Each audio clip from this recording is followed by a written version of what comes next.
본문 말씀에 들어가기 전에 먼저 이번 주 주간인 바이라에 대해 살펴보고 넘어가겠습니다. 이번 주는 바이라 주간인데요. 이 바이라의 뜻은 그리고 그가 나타나셨다 라는 뜻을 가지고 있습니다. 여기서 그는 하나님을 말합니다. 하나님께서는 아브라함에게 마므레 상수리나무 곁에서 나타나십니다. 히브리 관점으로 나무는 토라를 공부하는 장소 중 하나입니다. 요한복음 1장에 나다나엘은 나무 아래에서 토라를 읽고 있을 때 예수님께서 그에게 나타나셔서 말씀하십니다. 예수께서 대답하여 이르시되 내가 너를 무화과나무 아래에서 보았다 함으로 믿느냐 이보다 더 큰 일을 보리라. 또 이르시되 하늘이 열리고 하나님의 사자들이 인자 위에 오르락 내리락 하는 것을 보리라 하시니라. 요한복음 1장 50절에서 51절 말씀. 주님의 계시는 진리의 말씀을 연구하며 깊이 빠졌을 때 임합니다. 또 하나의 예를 더 들자면 요한복음 4장에 예수님께서 사마리아 여인을 찾아가십니다. 그것도 서늘할 때 찾아가신 것이 아니라 한창 더운 대낮에 찾아가셨습니다. 거기 또 야곱의 우물이 있더라. 예수께서 길 가시다가 피곤할 우물 곁에 그대로 앉으시니 때가 6시쯤 되었더라. 요한복음 4장 6절 말씀. 이를 케움하욤이라고 합니다. 즉 뜨거운 그날을 의미합니다. 그렇다면 우리는 하나님을 어떻게 볼 수 있을까요? 보는 것은 빛으로 가능합니다. 빛이 없으면 실생활이 어렵습니다. 이 세상을 빛을 통하여 볼 수 있는 것처럼 주님 역시 성령님의 조명하심으로 볼 수 있는 것입니다. 여러분이 만약 어두운 길을 혼자 걷다고 생각해 보십시오. 무섭고 떨리는 마음이 들지 않나요? 주의 말씀은 내 발의 등이요 내 길의 빛이니이다. 시편 119편 105절 말씀. 이 말씀을 붙잡고 걸어간다면 겁낼 것 하나 없습니다. 왜냐하면 주님께서는 늘 저희와 함께 동행하여 주시기 때문입니다. 우리는 삶을 살아갈 때 이 말씀처럼 토라를 등불 삼아 걸어가야 합니다. 우리는 이번 주간에 더더욱 빛 가운데 거하여 주님을 볼 준비를 단단히 하며 성령의 불, 말씀의 불을 덧입어 뜨겁게 토라를 사랑하시는 여러분이 되시길 바랍니다. 오늘 본문 말씀을 보면 아비멜렉이 등장하여 피콜과 함께 아브라함을 찾아와 화친을 청하는 모습을 볼 수 있습니다. 아비멜렉의 후손들은 아브라함을 통하여 나타나는 하나님의 역사와 번성을 보고 영향을 받아 언약을 제안했던 것입니다. 결국 아브라함은 이 제안을 받아들입니다. 여기에서 우리는 아비멜렉과 아브라함의 화친이 과연 하나님의 눈에 보시기에 합당한지 생각해 볼 필요가 있습니다. 그러나 아브라함은 이 문제를 하나님께 여쭤보지도 않고 자기의 뜻대로 결정을 내리고 맙니다. 하나님의 계획은 땅을 후손들에게 주시려고 하셨는데 아브라함이 잘못된 맹세를 한 탓에 그러지 못하고 맙니다. 고린도후서 6장 14절에는 믿지 않는 자와 멍에를 함께 매지 말라고 나와 있습니다.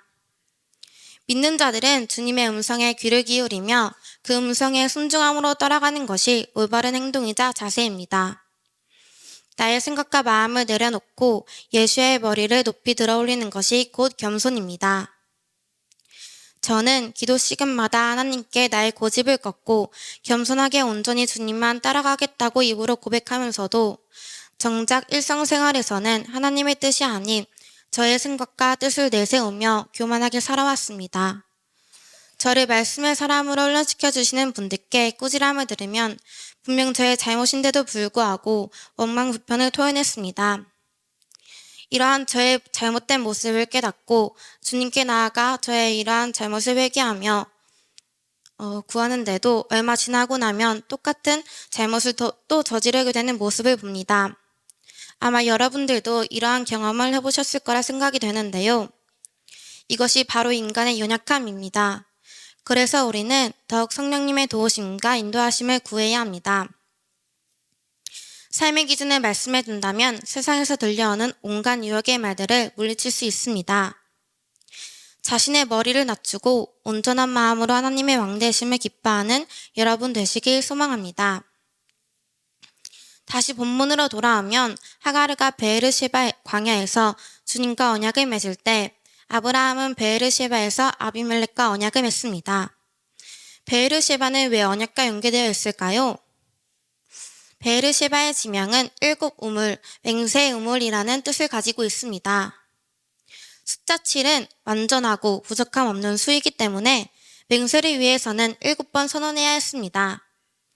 오늘 본문 말씀 22장 30절에 보면 아브라함이 새끼 암양 7마리를 아비멜렉 손을 통해 취하고 이 우물을 팠다는 증거로 삼았다고 나와 있습니다.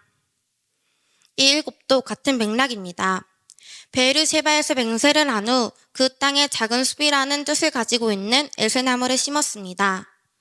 그리고 아브라함은 거기서 야훼의 이름을 엘올람이라고 부름으로써 끝이 났습니다. 예수님을 믿는 성도들은 언약과 맹세를 함부로 하는 것이 아니라 중요시 여길 줄 알아야 합니다. 내가 하나님께 서운했거든 갚기를 더디게 하지 말라.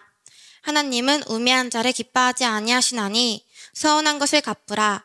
서운하고 갚지 아니하는 것보다 서운하지 아니하는 것이 더 나으니. 전도서 5장 4절에서 5절 말씀. 이처럼 서운하고 갚지 않으려면 차라리 서운하지 않는 것이 더 낫다고 합니다. 이 말씀을 통해 서로 간의 맹세가 얼마나 중요한지 알 수 있을 것입니다. 성도들은 영적으로는 하나님과의 구속사 즉 언약, 세상 속에서는 여러 가지 다양한 언약을 통해 삶을 구성해 갑니다. 성도들은 다른 무엇보다도 하나님과의 언약을 중요시 여기며 언약을 쫓아 살아가는 인생을 살아야 하고 말씀 앞에 서서 늘 깨어 있어야 합니다. 말씀 앞에 서 있지 않으면 세상의 온갖 거짓의 말, 유혹의 말들만 귀에 들어오게 됩니다. 인생을 살아가면서 세상의 말을 완전히 다 듣진 못하겠지만 거룩하게 구별할 수 있어야 합니다. 오직 말씀의 기준을 꿋꿋이 세우고 세상 가운데 하나님의 말씀을 담대히 선포할 수 있는 담대함과 믿음이 있어야 합니다. 하나님께서는 이 사명을 여러분 한 명 한 명에게 이미 주셨습니다. 주께서 주신 이 사명을 잘 지키고 감당하며 지금 있는 이 자리에서 최선을 다하여 충성하는 여러분 되시길 간절히 축복합니다. 이 시간 다 함께 기도할 때 주님, 마지막 때를 살아가고 있는 저희에게 흔들리지 않는 견고한 믿음을 주세요. 삶의 자리를 구별하여 마귀의 유혹에 넘어가지 않게 도와주세요. 주님이 정하신 때를 참고 기다리며 알기 원한다고 주여 한번 외치고 기도하겠습니다. 주여